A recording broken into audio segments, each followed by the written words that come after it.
నమస్కారం. ఆహ్, ఇప్పుడు భారతదేశంలో గాని, ప్రపంచంలో గాని ఎప్పుడూ ఒక మాట చెప్తుంటారు. యువత రాజకీయాల్లోకి రావాలి. యువతకి అవకాశాలివ్వాలి అని అంటారు.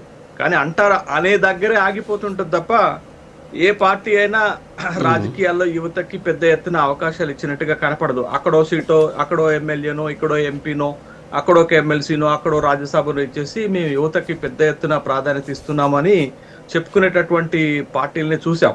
అయితే ఒక ప్రశ్న ఏమొస్తుందంటే, ఇంకా ఈ దేశంలో ఉన్నటువంటి రాజకీయ పార్టీలు, నాయకులు ఎంతకాలం ఈ రాజకీయాలను తమ గుప్పెట్లో పెట్టుకుంటారు అనేటటువంటి ప్రశ్నకు అప్పుడప్పుడు ఇలాంటి సంఘటనలు జరిగినప్పుడు పెద్ద ఎత్తున యువతలో ఉన్నటువంటి ఒక బర్న్ బయటకొస్తుంది అనేటటువంటి విషయాన్ని మనం గమనించాలి.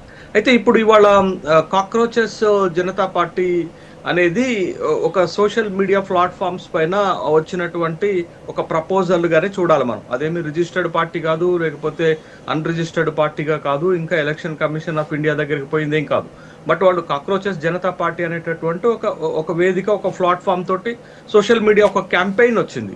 కొన్ని అంశాలకు వ్యతిరేకంగా, లైక్ కరప్షన్‌కి వ్యతిరేకంగా, ఇండిపెండెంట్ జ్యుడిషియరీకి అనుకూలంగా ఇట్లా కొన్ని అంశాలను తీసుకొని వాళ్ళు ఒక క్యాంపెయిన్‌ని ప్రారంభించినటువంటి సందర్భాన్ని మనం చూస్తున్నాం. అయితే ఇది భవిష్యత్తులో రాజకీయ పార్టీగా మారుతుందా? ఎంత మేరకు సక్సెస్ అవుతుందా అనేది పక్కన పెడితే, బట్ ఒక అడుగు పడింది, ఒక ముందడుగు పడింది, ఒక ఫస్ట్ స్టెప్ గానే మనం చూడాల. అయితే అసలు ఎందుకు ఈ ఈ ఇంత ఫాలోయింగ్ వచ్చింది? ఎందుకు ఈ విధమైనటువంటి రెస్పాన్స్ వస్తుంది ప్రజల నుండి అనేటటువంటి దాన్ని గనక మనం చూస్తే, దీనికి అసలు నేపథ్యం ఎక్కడ ప్రారంభమైంది?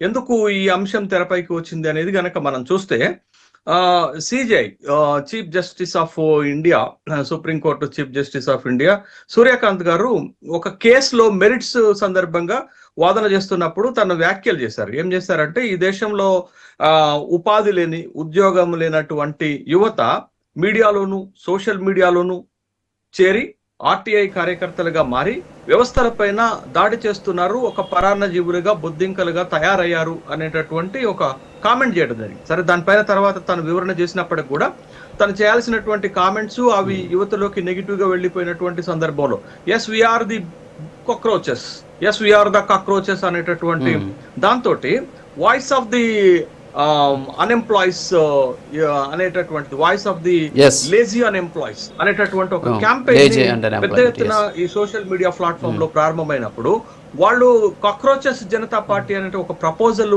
తీసుకొని వచ్చినప్పుడు ఒకే సందర్భంలో 46,000 ఫాలోవర్స్ మీకు